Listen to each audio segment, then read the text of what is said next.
আল্লাহর কোরআনের সবচাইতে দামি আয়াত, the greatest verse in the Quran. Ubayy ibn Ka'b রাদিয়াল্লাহু তাআলা আনহুকে বিষ্ণু সাল্লাল্লাহু আলাইহি ওয়াসাল্লাম জিজ্ঞেস করলেন, উবাই বলো তো কোরআনের কোন আয়াতটা সবচেয়ে সেরা? উবাই জানেন, তারপরে বললেন আল্লাহু ওয়া রাসূলুহু আ'লাম, আল্লাহ রাসূল ভালো জানেন। দেখেন কত বিনয়ী ছিলেন সাহাবারা, জেনেও উত্তর দিতে চাইতেন না, ভাবতেন না জানি বিশ্বনবী নতুন কিছু আমাদেরকে জানায়।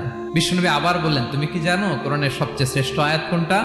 এবার উবাই ভাবলেন এবার আমি উত্তরটা দিয়েই দেই। তিনি বললেন আয়াতুল কুরসি, আল্লাহু লা ইলাহা ইল্লা হুয়াল হাইয়ুল কাইয়ুম, এটা শ্রেষ্ঠ আয়াত। বিশ্বনবী খুশি হয়ে উবাই ইবনে কাবের বুকে একটা চাপড় মারলেন, এরকম আদরের চাপড় দিয়ে বললেন, লিয়াহনিকাল ইলমু ইয়া আবুল মুনজির, হে আবুল মুনজির, জ্ঞান এবং প্রজ্ঞা তোমার জন্য মোবারক হোক, তুমি ঠিক বলেছো। সুবহানাল্লাহ পড়ে।